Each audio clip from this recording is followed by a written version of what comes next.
Hey everyone, my name is Gloria and welcome back to another video. If you can already tell by the title, in this video I'm going to be reading books based on my Enneagram number. So this is a really popular thing. I'm sure you know what the Enneagram is, but if you don't, it's like a personality type kind of thing that exists. So people have their horoscopes, people have the Myers-Briggs, INTJ type things, and the Enneagram is in a similar manner, but you can be either a type 1 all the way through a type 9, and that number and type encompasses certain characteristics about yourself. The Enneagram is a little bit different because it is more motivation focused, so it's based on what motivates the certain type of person, and it talks about strengths and weaknesses and fears. So originally I heard about the Enneagram first in my church. So I think the origins, if I'm not mistaken, are religious and spiritual, based in the Christian faith,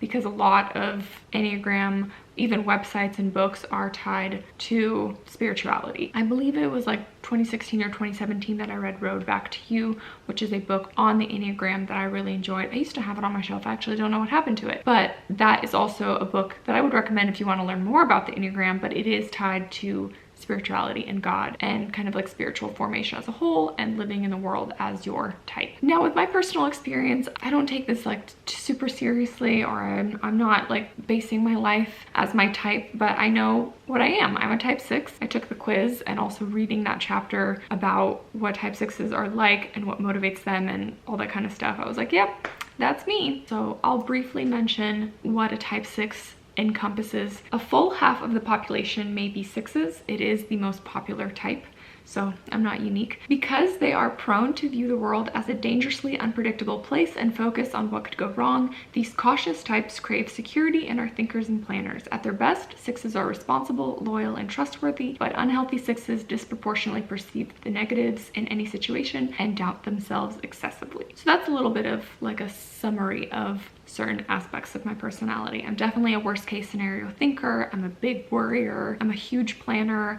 I love asking questions. I need to know everything that's gonna happen, and I overanalyze and I overthink. I rehearse conversations, particularly when making videos. And then definitely some strengths. I know one of my favorite things about myself, which sounds kind of funny to say, but I'm an extremely loyal person. The people in my life who are close to me and who I'm close to, I will do anything for them. I would drop everything if someone needs me and they need me to go get them something, or they need to be somewhere, whatever. I will drop everything and go do it for them. I really care about the people in my life. I think when I was younger, I was termed to be clingy. Like, I cling to my friends and they're my all. So if you're in my life, you're not going anywhere anytime soon. And then yeah, being responsible and kind of like a rule follower, goody two shoes. I never did anything bad. Maybe like, you know, burning music on LimeWire and speeding sometimes, but overall, I kind of do what I'm told and what I'm supposed to. I forgot to mention, I was inspired to do this video because of Kayla from Books and Lala and Annie from Annie McNulty. I'll link both of their videos down below. They're just really fun. I like to watch these types of themed vlogs. I know Books and Lala is like the master and queen of themed secret TBRs, and kind of the reason why this video came about now. I had it on my like list of videos to make one day, but I started, you know, thinking about this video recently, decided I was going to do some research to see what books would pop up and be recommended to me based on my Enneagram number. And then one of the recommendations was a book that I had just started. So I was like, okay, well, I'm gonna just do this video now then, because might as well. It's the perfect time. I'm already reading or about to read a book that is recommended to me, so let's just make this video. The plan is to read 5 books that are recommended to me by different websites, different blogs that fit my Enneagram number. I looked through a ton of blogs and a ton of random Google searches of book recommendations for your Enneagram type, etc., etc. There's really not that much out there, at least that I could find. I mean, I kept just finding the same websites, but I did select my 5 books. So the first website was from imaginarybookstack.com, and the title of this like blog is Book Recommendations for Your Enneagram Numbers. So this is the first website that I opened. When I scroll down to Enneagram Type 6, it said the book match is Bianca Moraes' Hum If You Don't Know the Words. So this is the book. It has been on my TBR for a very long time. I've heard Krista from Books and Jams talk about it, Amanda from The Curly Reader, Chantel from An Intentional Life. They all mention this book. And not only did the lovely cover grab me, but also that it is a historical fiction set in South Africa during apartheid. I don't know much about that time in history. And I also put this book on my summer TBR list. So I had it checked out from the library. I knew I wanted to read it. I was about to pick it up and I started researching this video and I saw that this was the first book recommended. So I was like, okay, I'm making this video right now. Why I should read it for my Enneagram type, it says that, you know, you've thought about it before. What if my child goes missing? What if my partner and I die and there's no one there for my child? You've thought through all of these types of scenarios because you're ready for anything. The story of friendship and overcoming fear and the importance of showing up for someone time and time again will leave you feeling secure and happy while you absorb yourself in this beautiful story with all the snacks you've prepared for yourself beforehand.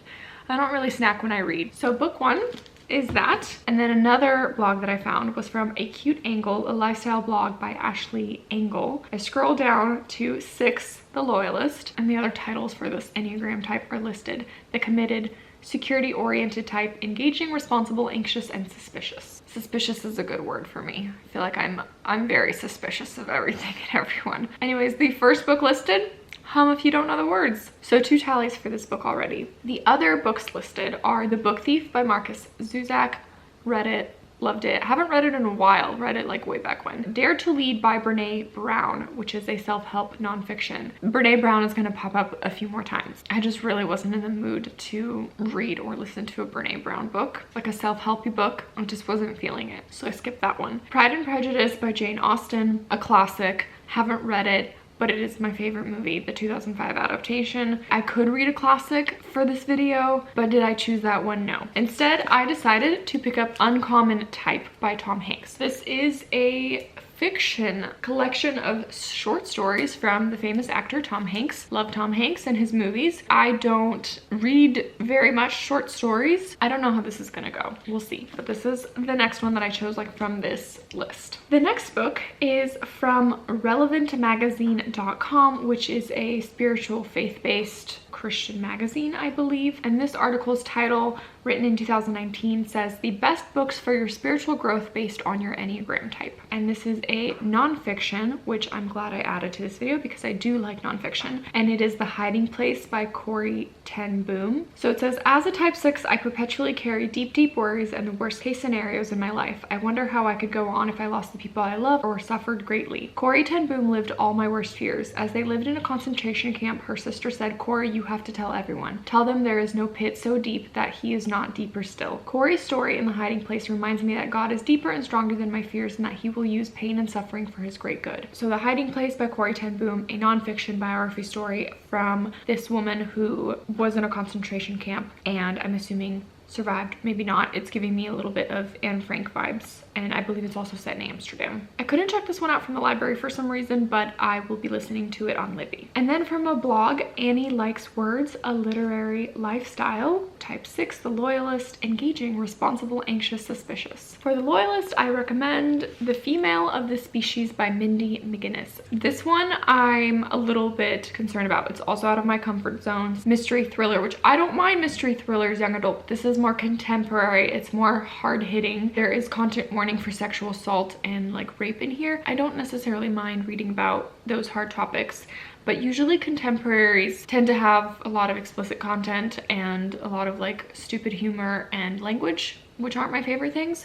So I'm coming into this a little apprehensive. And again, from the blog, the reason why I should read this book for my type, it says The Female of the Species is a scathingly raw commentary about the culture of sexual assault in small towns through the experiences of 3 high school students. While The Female of the Species is a tough book to read, 6s will enjoy it for its ambiguous morality and discussion of responsibility around how we engage with survivors of sexual assault. If you're a true crime fan, this is a great pick. I really do like true crime, and I do like the conversation around sexual assault. Know My Name by Chanel Miller was one of my all-time favorite reads so far this year. And then my final 5th book pick I found from bookriot.com. There's 2 recommendations, a fiction and a nonfiction. The fiction is Britt-Marie Was Here by Frederick Bachman. So it says, Britt-Marie is known to those who encounter her as a judgmental busybody stuck in her ways. When she walks out on her husband, she realizes she must fend for herself for the first time in her life. Ending up as the caretaker of a recreation center in a small town, Britt-Marie becomes entangled in the lives of her new community, and people might finally realize that Britt-Marie has more imagination and heart than anyone ever believed. Sixes, known as security-oriented types, will find comfort in seeing Britt-Marie make a meaningful life for herself despite losing all forms of security and support. Interesting. I mean, security and support are very important to sixes, important to me. I like security and comfort and knowing what's happening. I hate surprises. It's gonna be my first Frederick Bachman book, which is actually one of the authors that I did want to read this year. I do have A Man Called Uwe and My Grandmother Tells Me She's Sorry.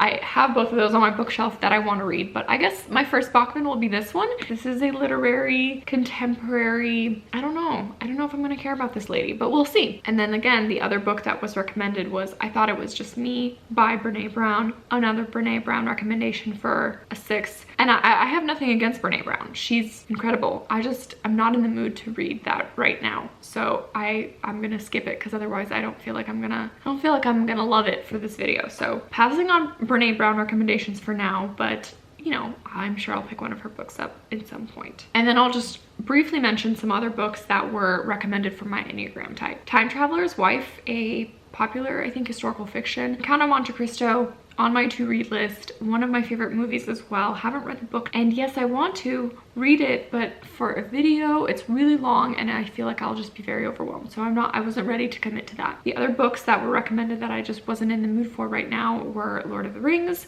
Six of Crows. I keep going back and forth whether I should read Six of Crows or not. I mean, everyone's like really hyped about Shadow and Bone right now. I'm not really interested in that world. The only reason why I would is because I know that there's a little bit of a Russia cultural tie to the Shadow and Bone series. Anyways, Six of Crows, not in the mood for. And then there were several articles that were recommending books for sixes that I have already read, so I'll just mention those briefly. Talking to Strangers by Malcolm Gladwell. I've talked about it before. Really love Malcolm Gladwell. Fantastic audiobook. Side by Neil Shusterman. I did enjoy the series overall. It is a 3-book series. I think it falls somewhere around 3 or 4 stars, maybe 3. I liked it. It was intriguing. Wasn't like incredible. Narnia series, read it, enjoy it. Anne of Green Gables series, just read it last month, enjoyed it overall. And the Harry Potter series, which is one of my favorite series of all time. Harry Potter books right there. Love it. Brilliant audiobooks. So those are the ones that I read. So yeah, let's get reading. I'll check in with you with each book as I get to them. Alrighty, the first book is Done and Dusted, Hum If You Don't Know the Words by Bianca Morais. Now this book, like I mentioned, I had heard of before. It was already on my TBR, so I was already excited about it. I had very high expectations, and it overall did not disappoint. I gave this book a 4.5 stars, rounded up to 5 in Goodreads. This was a really good historical fiction. I loved the story. I was very much invested and rooting for the characters. It's set in the 70s in South Africa during apartheid. There are 2 main perspectives in this book and 2 narrators. So the first one is a 10-year-old girl named Robin, whose parents tragically die and are murdered by Black extremists during this time period, during the revolts, and she's living with her aunt, who is an alcoholic and is depressed and has a lot of not great habits. She's kind of not ready to take on the role of caring for her, and so she's in need of a caretaker. And the other main character is a 50-something-year-old woman named Beauty, who is Black, and she is educated, so that is kind of unusual for her time, and she is in Johannesburg searching for her daughter because she's missing after a big student protest. And so while she is in search of her daughter, she needs proper employment and proper paperwork to stay in the city and not get caught from the police. And so she's sort of working with the underground movement. The book doesn't fully go into details of what this revolution is, but they do mention that, you know, they are pro freeing Nelson Mandela during that time and all that. I know very little history about South Africa. This was a good stepping stone, and I'm really excited to dive into more stories, more history about that, because I don't know very much and I want to know more. But anyways, this woman named Beauty, she becomes the caretaker of the girl Robin, who's now an orphan, and their stories get weaved together and it's their relationship, and I really enjoyed this. This was a great book. So the first recommendation is successful, and I had high expectations and it lived up to it. I think the only reason why I docked it half a star is because sometimes the main character, Robin, the young girl, it felt a little unbelievable in moments that like a young child would take the actions that she took or have the thoughts that she did. It felt a little unrealistic in certain little areas, and in general she just kind of annoyed me in some parts, so that was my main reason of docking it down just a little bit. But overall, yeah, I really liked where it went and how the story was told. And in terms of it relating to the Enneagram, I think it also kind of was successful. I think this book does deal with a lot of like what if scenarios and worst case scenarios and stuff like that. This book dealt with a lot of topics on racism, obviously during that time period. There are some parts that are tough to read, and I, again, like I said, don't know much about that time history, but even if this book is a little bit of a glimpse of what it was like, it's crazy that that existed and that wasn't that long ago. But I like that this book didn't shy away from that, and it brought up probably very realistic dialogue and conversations that would have happened, and also events and moments. Even as brutal and ignorant as they seem, it existed, it happened, and probably a lot worse than even what this fictionalized book brings up. So I did enjoy learning about that time period and those tensions that existed. And funnily enough, I'm gonna lift my foot here, I went to go get a pedicure and I totally subconsciously picked the same exact nail polish color as the cover of the book without really even thinking about it. So that's a fun fact for you. No one please screenshot that. Hey guys, checking in. I have finished my second book for this video, and I picked up The Female of the Species by Mindy McGinnis. I also primarily listened to this as an audiobook. Like I said, I think in the intro for this video, I was a bit apprehensive because this is a hard-hitting young adult contemporary, which is really not the kind of books that I like to read. Mostly, again, like I said, I don't like crude humor, really like youthful, kind of like dumb romance sometimes, sexual content. I don't love language in books as well. Sometimes there's exceptions, like The Martian, which was one of my favorite books I've read this year, because it just like makes sense in that situation versus just like teenagers' overuse of it, you know? I was a little bit tempted to DNF it at one point. I don't think I've mentioned yet in this video, but this month in July, I have DNF'd my first book ever. It was a nonfiction like health book that I was reading with my husband, and we just have sort of just been done with it. And I thought, you know what? It's time to take this off my currently reading shelf on Goodreads and mark it as DNF and just put it away. I don't need to finish this. And that really has like totally shifted an urge for me that if I'm not liking a book, I could DNF it. So now every single time I get feelings of maybe I shouldn't be reading this, I now like am very tempted to DNF it. I had that sensation a couple times in reading this book, but I didn't. I powered through and I ended up giving it 2 stars because it was fine. I didn't love the book and I really wouldn't recommend it to people, but it had a couple redeemable qualities. The premise of this book follows several different teenagers in their perspective, but the main character, named Alex, is a girl whose sister was raped and killed, and her perpetrator got away. And he wasn't convicted for the crime because there wasn't like enough evidence. So this girl ends up killing him. She's a teenager who ends up having serial killer tendencies and wants to kill people who get away with bad crimes. And I don't necessarily like mind that premise. I think as I'm getting older, I don't necessarily care for revenge serial killer tropes. I did watch the series Dexter, which has some reminiscence with this teenage version of it, and overall it was an interesting series. It was a little like hard to watch and cringy at times because it is pretty violent. All that to say, I didn't necessarily mind that premise, but it also just felt unbelievable. Like, what 17 or 16-year-old girl is going to be a serial killer? It just sort of didn't work for me. And then again, what I was predicting was in fact in this book, which was quite heavy sexual content between teenagers sleeping around with each other in high school, and I don't want to read about that. So it's just not my favorite thing, and I feel like I knew that going into it, and that's what happened. So it has a lower rating kind of because of that. And I will say one other redeemable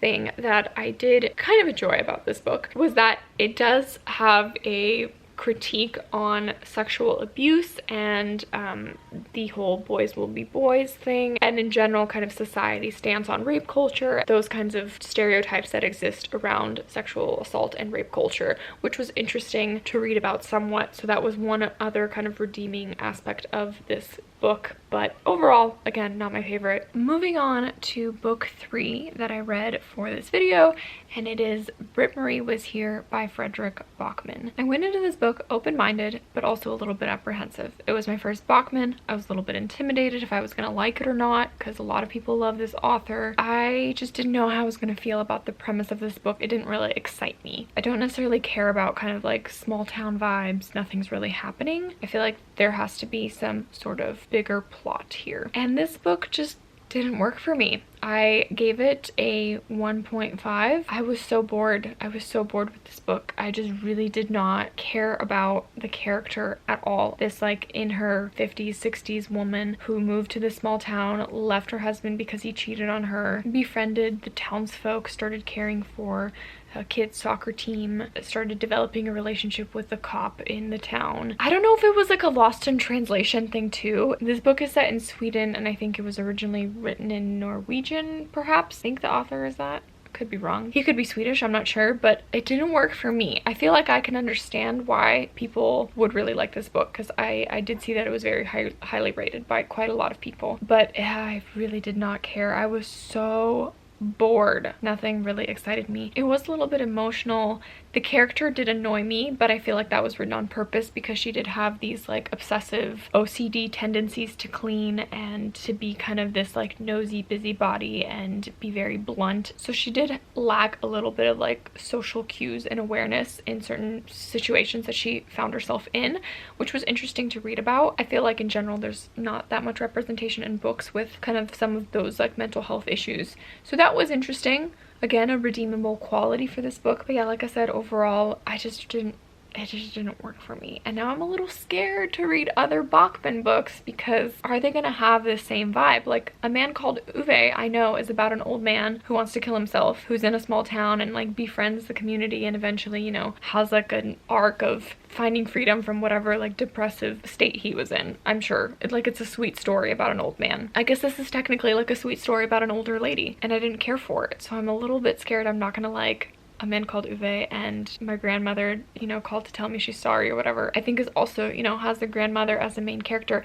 And I don't mind reading about older characters, but I just, maybe they just don't work for me. Maybe I just don't find myself caring. It could be the author. He just could be maybe not the right fit for me, but I guess I learned something about myself. In terms of, again, this book fitting my Enneagram type, I think it was recommended, if I'm remembering correctly, because this woman doesn't really have her safety and security net anymore. And that conversation happened actually quite a bit in this book. She did have to mentally process the fact that she was alone and insecure and scared because her daily routine and life changed, and she was sort of like yearning for her past self but also trying to forge a way forward. And some of those kind of conversations were more deeper, and I enjoyed to read some of those kinds of moments. I think I'm realizing I am very much a plot and character person. Both have to be equally crafted well for me to enjoy the story, and for me the plot lacked a lot, and there was some good character development for the main character. I just really didn't like a lot of the side characters at all. So again, a mixed bag for me, but it just fell short. Sorry to anyone who I might offend. Moving on to book 4, Uncommon Type, Some Stories by Tom Hanks. And we've come to our first DNF of this video. I don't know if I just don't understand short stories. That could be a part of it. I also just was very confused by this book, but I know I'm not the only one because I saw that 2 other people I follow on Goodreads also DNF this book. It really is a mixed bag. There's quite a lot of lower ratings and then there's quite a lot of high ratings, so I feel like this is definitely a divisive love or hate type of book. It is a collection of short stories by Tom Hanks. They are fiction. I guess maybe this could be interesting for people who care about Tom Hanks more because they are very quirky, weird stories. At least the like 3 or 4 that I listened to. I listened to this as an audiobook, which was great because Tom Hanks narrated it, and he's a fantastic narrator. There was absolutely no problem with that. I just could care less about the stories. My gosh, were they pointless and boring. And again, I think I'm realizing there needs to be a plot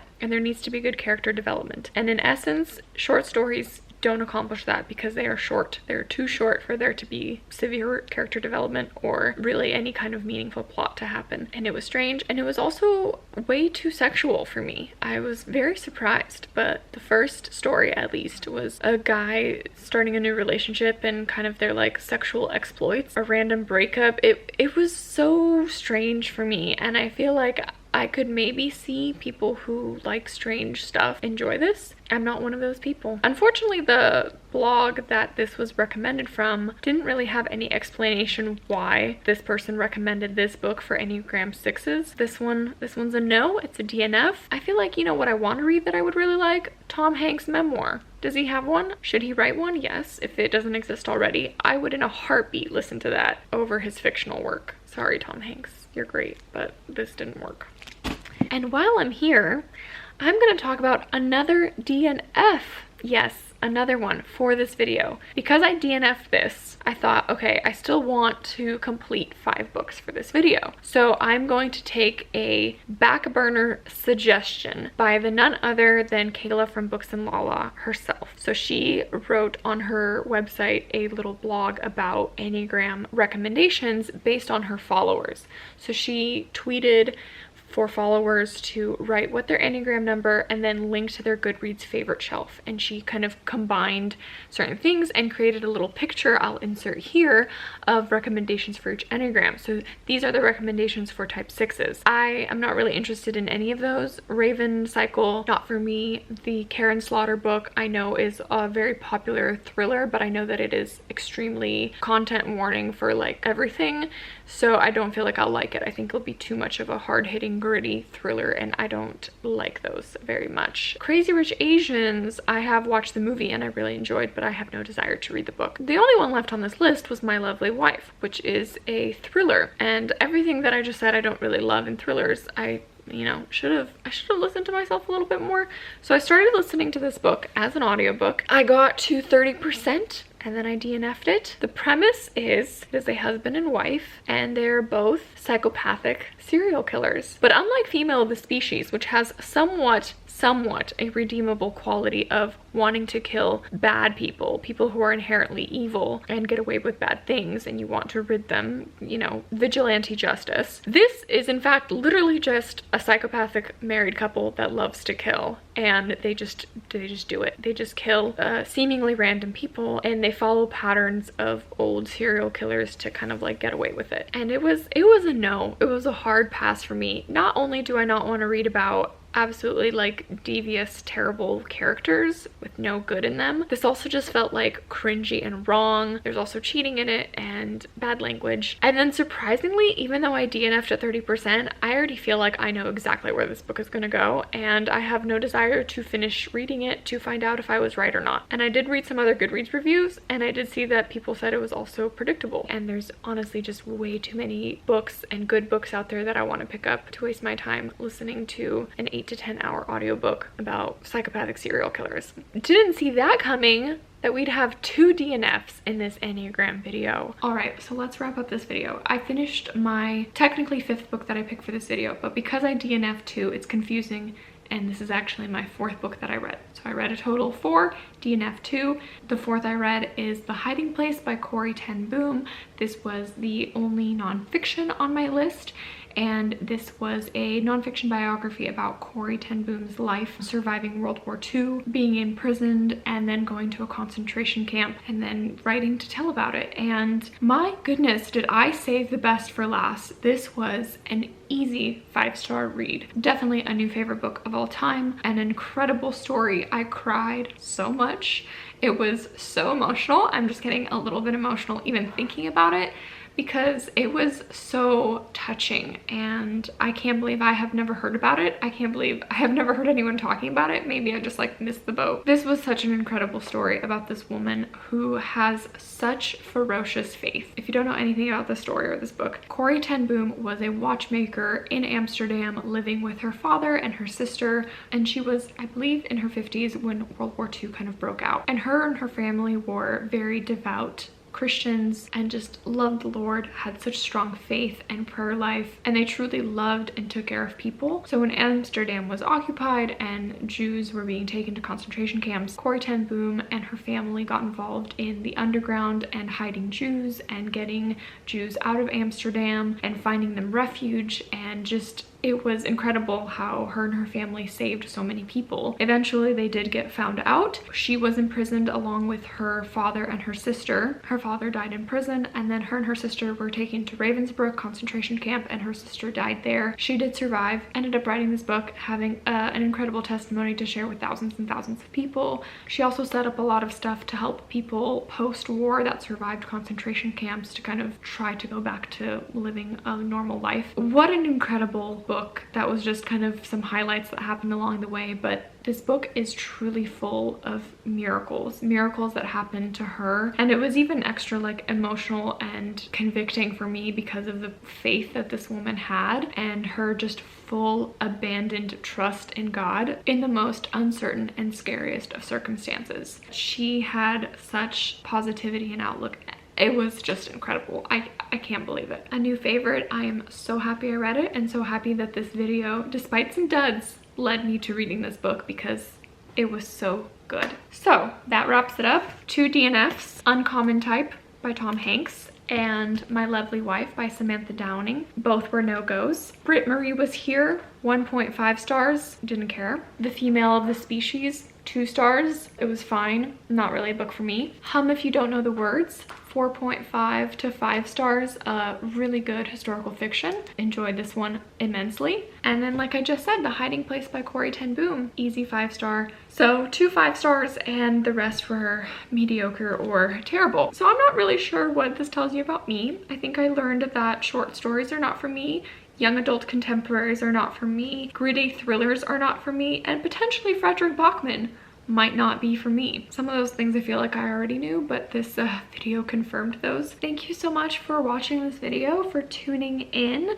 Let me know what your Enneagram type is. I'm very curious to know. I feel like I get to know people a little bit more if I know their number, even though again I don't associate people only with their Enneagram number, but still I feel like it's a good little icebreaker to get to know people a little bit better. Again, I will link Kayla and Annie's videos down below because I think they did a much better job than me. And I'll also link a test if you want to take it yourself and find out your Enneagram type, because more than anything, it's kind of a good tool to have if you know yourself a little bit better, to watch out for times when you can fall into stress and exhibit some unhealthy behaviors. You could take it or leave it. It doesn't really matter if people like the Enneagram or not. But thanks so much for watching, and I will see you guys soon with my July wrap up. Bye!